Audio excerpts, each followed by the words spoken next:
Hello friends, ಎಲ್ರಿಗೂ ನಮಸ್ಕಾರ.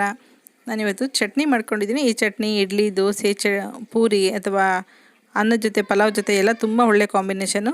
ತುಂಬ ಚೆನ್ನಾಗಿರುತ್ತೆ. ಮಾಡೋದು ಹೇಗೆ, ಏನೇನು ಬೇಕು ನೋಡೋಣ. ನಾನು ಮೊದಲಿಗೆ ಸ್ವಲ್ಪ ಎಣ್ಣೆ ಹಾಕ್ಕೊಂಡಿದ್ದೀನಿ, 1 ಸ್ಪೂನಷ್ಟು. ಎಣ್ಣೆ ಬಿಸಿ ಆಗ್ತಿದ್ದಂಗೆ ಉದ್ದಿನಬೇಳೆ 1 ಸ್ಪೂನಷ್ಟು ಹಾಕ್ಕೊಳ್ಳೋಣ.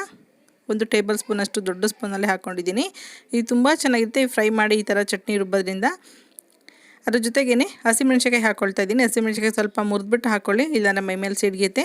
ಖಾರಕ್ಕೆ ಎಷ್ಟು ಬೇಕಾಗುತ್ತೆ ಅಷ್ಟು ಮೆಣಸಿನ್ಕಾಯಿನ ಹಾಕ್ಕೊಳ್ಳೋಣ. ನಾನಿಲ್ಲಿ ಒಂದು 7 ರಿಂದ 8 ಮೆಣಸಿನ್ಕಾಯಿನ ಉದ್ದುದ್ದ ಇರೋದನ್ನು ಹಾಕ್ಕೊಂಡಿದ್ದೀನಿ, ಕಟ್ ಮಾಡಿಬಿಟ್ಟು ಹಾಕ್ಕೊಂಡಿದ್ದೀನಿ. ಸ್ವಲ್ಪ ಎರಡೂ ಫ್ರೈ ಆಗಬೇಕು. ಈಗ ಸ್ಟವ್ ಆಫ್ ಮಾಡಿಬಿಟ್ಟು ಅದೇ ಎಣ್ಣೆ ಬಿಸಿ ಇದ್ದಂಗೆನೇ ಸ್ವಲ್ಪ ಬೆಳ್ಳುಳ್ಳಿ, ಒಂದು 5 ದಿಲ್ಕಷ್ಟು, ಹಾಗೆ ಒಂದು ಅರ್ಧ ಇಂಚಷ್ಟು ಶುಂಠಿ ಹಾಕ್ಕೊಳ್ಳೋಣ.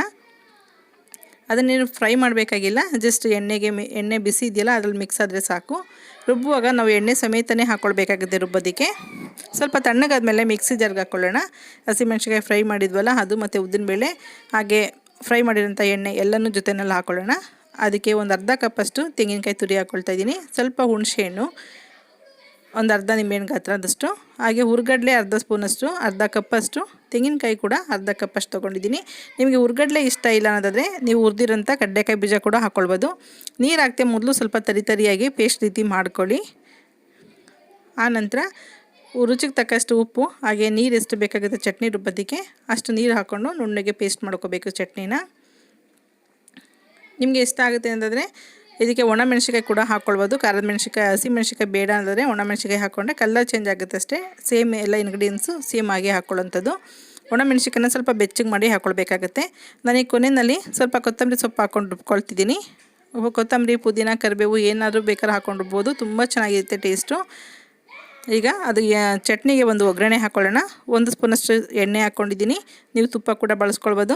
ಸ್ವಲ್ಪ ಉದ್ದಿನಬೇಳೆ ಒಂದು ಅರ್ಧ ಸ್ಪೂನಷ್ಟು, ಹಾಗೆ ಸಾಸಿವೆ 1/4 ಸ್ಪೂನಷ್ಟು ತೊಗೊಂಡಿದ್ದೀನಿ. ಎರಡು ಸ್ವಲ್ಪ ಚಟಪಟ ಅನ್ನಬೇಕು.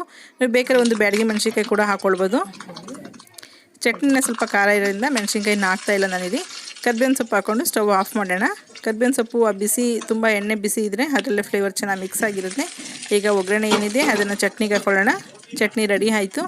ನೀವು ಇದನ್ನು ಗಟ್ಟಿ ಚಟ್ನಿ ಬೇಕಾದ್ರೆ ಈಗ ನೀರು ಮಿಕ್ಸ್ ಮಾಡೋಕ್ಕಿಂತ ಮುಂಚೆನೇ ಅದನ್ನು ಒಂದು ಡಬ್ಬಿಗೆ ಹಾಕ್ಕೊಂಡು ಸ್ಟೋರ್ ಮಾಡಿ ಎತ್ತಿಟ್ಕೊಳ್ಬೋದು. 2 ದಿನ ಆದರೂ ಕೂಡ ಚಟ್ನಿ ಅಳಿಸೋಗೋದಿಲ್ಲ. ಫ್ರೆಂಡ್ಸ್, ನಿಮ್ಮಲ್ಲಿ ಒಂದು ರಿಕ್ವೆಸ್ಟ್ ಕೂಡ ಇದೆ. ರಾಣಿ ಸ್ವಯಂ ಕ್ರಿಯೇಟಿವಿಟಿ ನಂದು ಹೊಸ ಚಾನಲ್ನಲ್ಲಿ ಒಂದು ಹಳೆ ಬೆಡ್ಶೀಟ್ನ ಉಪಯೋಗಿಸ್ಕೊಂಡು ಯಾವ ರೀತಿ ಪಿಲ್ಲೋ ಕವರ್ ಮಾಡ್ಕೊಳ್ಬೋದು ಅಂತೇಳಿ ತೋರಿಸ್ಕೊಟ್ಟಿದ್ದೀನಿ. ಅದನ್ನು ಕೂಡ ನೋಡಿ, ಅದರ ಉಪಯೋಗ ಕೂಡ ಪಡ್ಕೋಬೇಕಾಗಿ ವಿನಂತಿ. ನೋಡಿದ್ರಲ್ಲ ದೋಸೆ ಜೊತೆಗೆ ಎಷ್ಟು ಚೆನ್ನಾಗಿದೆ ಚಟ್ನಿ ಅಂತೇಳಿ. ನೀವು ಕೂಡ ಒಂದ್ಸಲ ಟ್ರೈ ಮಾಡಿ ಫ್ರೆಂಡ್ಸ್, ನಿಮಗೂ ಕೂಡ ಇಷ್ಟ ಆಗುತ್ತೆ ಅಂತ ಅಂದ್ಕೊಳ್ತೀನಿ. ಇಷ್ಟ ಆದರೆ ಲೈಕ್ ಮಾಡಿ, ಶೇರ್ ಮಾಡಿ, ಸಬ್ಸ್ಕ್ರೈಬ್ ಮಾಡಿ, ಹಾಗೆ ನಿಮ್ಮ ಅಭಿಪ್ರಾಯ ಅನಿಸಿಕೆಗಳನ್ನ ಕಮೆಂಟ್ ಬಾಕ್ಸ್ ಮೂಲಕ ನನಗೆ ತಿಳಿಸಿ. Okay, bye, thank you.